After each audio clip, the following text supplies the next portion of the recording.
Olha, lembra do Miami Vice na década de 80, né? Criou até aquela série famosa. Nova York também já foi dominada pelo crime, Chicago. Então tem focos de criminalidade e muita ousadia aqui também. Mas essas cenas de cangaço à la brasileira, realmente a gente não vê muito por aqui.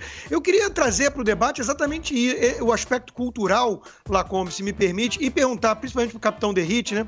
Que está lá na ponta final tentar mudar a lei, né? Porque todo mundo está reconhecendo que a impunidade tem um elo direto com essa ousadia. E tem outras questões, o tráfico de arma pesada, despreparo da polícia, tem tudo isso que a gente sabe e a sensação que fica é que está enxugando gelo. Mas eu queria trazer esse aspecto cultural. Até que ponto dificulta para a mudança de leis que tornem mais duras as penas para esses bandidos, né? Essa visão ainda muito romantizada e predominante no Brasil, que trata até mesmo o marginal como herói. Às vezes tudo é uma questão social, é como se fosse apenas falta de oportunidade, levasse o sujeito a viver dessa forma, e por outro lado uma demonização da polícia.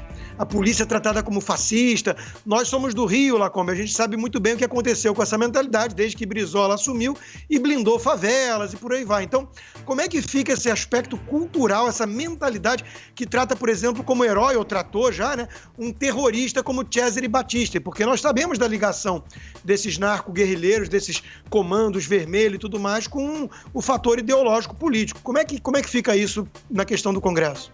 Capitão. Rodrigo, respondendo a você, acho que é uma pergunta de uma dúvida de todos, né?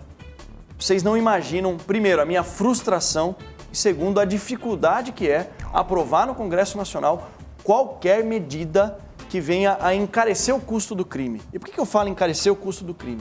Tem um autor norte-americano, Gary Becker, escreveu A Teoria Econômica do Crime, em 1968, se eu não me engano, ganhou o Nobel em 92 com essa obra, e ele trata o crime como um negócio. É uma visão econômica sobre o crime. Nos países onde a criminalidade é muito alta, é porque o crime realmente compensa muito. É um negócio lucrativo. Qual que era o meu objetivo? Como um policial militar que atuou por muitos anos na tropa de elite, na rota, combatendo o crime organizado. Eu vou chegar no Congresso Nacional, vou falar o óbvio para os demais deputados, com a minha experiência, inclusive, de vida, por ter arriscado a minha vida inúmeras vezes, e todos vão me ouvir e concordar. Infelizmente, com a minha frustração, que muitos parlamentares têm justamente essa visão romântica que o Constantino falou. Que o criminoso, na verdade, olha, ele é um coitado. Vítima da sociedade. É isso, é uma vítima da sociedade. Isso daí é hipocrisia, pessoal. Porque eu não tenho uma comunidade, com todo respeito, o pessoal chama de favela, mas não tenho uma comunidade na cidade de São Paulo. Mas eles próprios chamam de favela, então sim. Eu já fui consultar para não fazer besteira. Exato. A Associação de Favelas, pode chamar de favela à vontade. Não tem uma favela em São Paulo que eu não tenha entrado. Entrado, que eu digo, para combater o criminoso. A maioria ali é gente trabalhadora de bem. Eles não gostam do criminoso, do traficante. Mas quem deveria mudar a legislação, encarecer o custo do crime, que somos nós, deputados, acaba tratando o criminoso como coitadinho, coloca ele debaixo do braço. E existe sim a bandidolatria no Brasil, que é aquela cultura que o Constantino falou, e não é só no Congresso Nacional. Faço minha culpa sim. Nós temos aí, o Constantino, a recomendação 62 do CNJ, que durante a pandemia recomendou que todos os criminosos fossem postos em liberdade, porque afinal de contas, sob o pretexto da pandemia. Aliás, eles não estão isolados? Não estavam isolados? A política não é de isolamento? Deixe eles isolados lá. Acaba com as visitas. Colocaram mais de 35 mil criminosos nas ruas. O que esses... Aliás, 2 líderes da facção criminosa que comanda praticamente todo o crime organizado em São Paulo. Dois. E ali, além do CNJ, vamos para o STF. E fugiram no dia seguinte. E para encontrar é muito difícil. STF, Fachin, como ele falou, o Constantino falou do Brizola, né? No passado, a polícia está proibida de subir o morro. Não podia algemar bandido. Houve um caso de um bandido no banco de trás do carro da Polícia Militar que conseguiu tirar a arma de um policial e o matou. Matar o policial. Porque ele não podia ser algemado na época do Brizola. Em 2020, um ministro do STF proibiu as operações na favela do Rio de Janeiro. Primeiro terrestre, depois ele proibiu sobrevoo. Então, Constantino, para mim é uma grande frustração, mas eu vou seguir lutando para alterar a legislação penal, a lei de execuções penais, encarecer o custo do crime e que bandido não tenha impunidade no Brasil. O Silvio estava dando uma olhadinha ali no Facebook, no YouTube também. As pessoas querem fazer a mesma pergunta que a gente recebeu aqui do Sidney Sobreiro, que é um complemento ao que o senhor já falou. O que o Congresso tem feito para reprimir a atuação de facções criminosas nos estados? O que o Congresso pode fazer e tem feito? A nossa obrigação é alterar a legislação.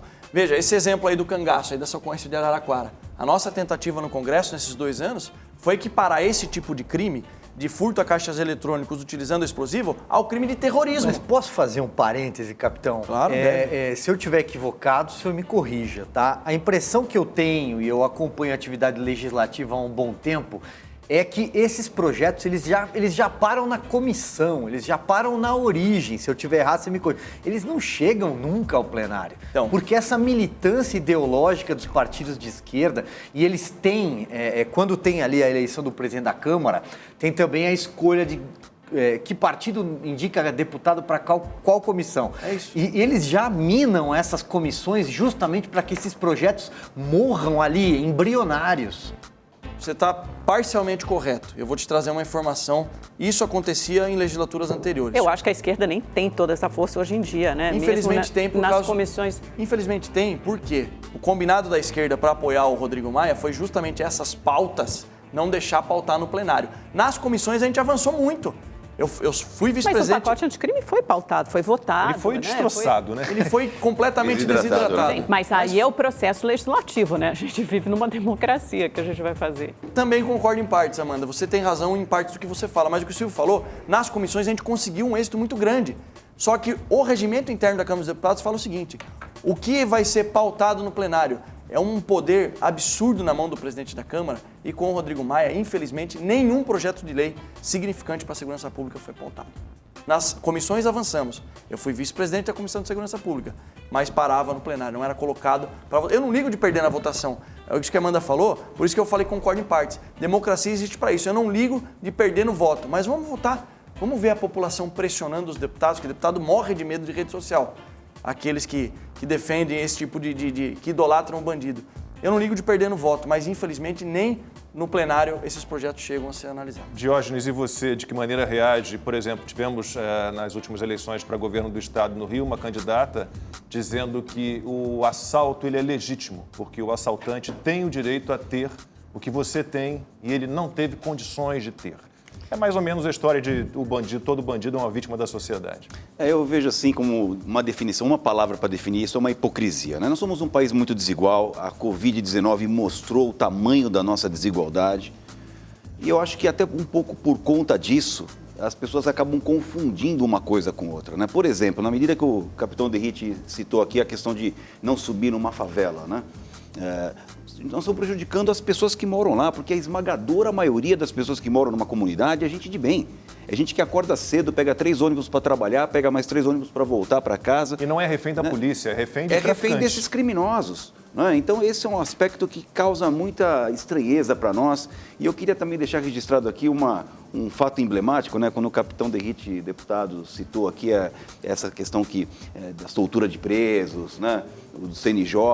Vocês não podem imaginar como repercute para um policial que está na linha de frente ver um sujeito como o Adriano sair pela porta da frente e desaparecer, né? Um sujeito com toda a sua periculosidade, com todo o seu poder econômico, autorizado pela justiça. Eu acho que isso só cabe uma ponderação. Eu entendo quando vocês falam, eu acho que ninguém tem que vitimizar criminoso nem nada. Acho que existe essa questão social, são questões diferentes, mas talvez ela esteja na raiz também dessa criminalidade de jovens que moram na periferia ou moram nas favelas, que não têm acesso a determinados bens e acabam sendo cooptados por essa organização criminosa. Então, acho que existe essa frente de batalha também, como existe a frente de batalha de impunidade. Eu acho que são frentes de batalha que podem andar concomitantemente, podem caminhar juntas e são frentes de batalha diferentes. Acho que a gente não pode atuar só numa, né? Falar impunidade, não. Tem que se trabalhar na questão social também e da desigualdade social, como o Diógenes levantou aqui, que está na raiz, sim, da falta de oportunidade de muitos desses jovens que acabam cooptados pelas organizações criminosas, se não nas favelas ou na periferia, mas depois nos presídios. E também tem que se endereçar a questão da violência da polícia, porque muitos jovens desses morros e crianças acabam mortos em confronto entre policiais e bandidos e muitas vezes por armas de policiais, né, como a menina Ágata e mil outras aqui que a gente recorda no Rio de Janeiro. Eu nunca vi um estudo, Amanda, até hoje, que relaciona a pobreza com criminalidade, né? Ou seja, a pobreza gera criminalidade. Mas eu posso dizer, como policial que fui durante 30 anos, que se nós tivéssemos um país um pouquinho mais igual, ou um pouquinho menos desigual, acho que muitas crianças optariam por seguir um caminho da honestidade e da decência, de ser um trabalhador correto, do que migrar, pender para o crime. É exatamente isso, é exatamente isso. E também isso. admito que nós tenhamos, obviamente, numa instituição, né, falando da minha polícia militar, com 83 mil homens na ativa, né, pessoas que têm desvios de conduta. Então, isso acontece também. Mas vejo eu que... E acontece em qualquer classe social, social, eu vejo que é muito factível, como você disse, caminhar nas duas frentes, sabe? Caminhar nas duas frentes. Trabalhar na parte social para a gente diminuir esse interesse ou essa falta de esperança de um jovem seguir o caminho do bem, seguir o caminho da ordem, do trabalho e não se iludir pelo caminho do crime, porque esse caminho do crime só tem dois destinos. Ou ele vai ser morto ou ele vai ser preso. Esse é o caminho de qualquer criminoso. Na minha visão, na minha experiência, é apenas uma questão de tempo.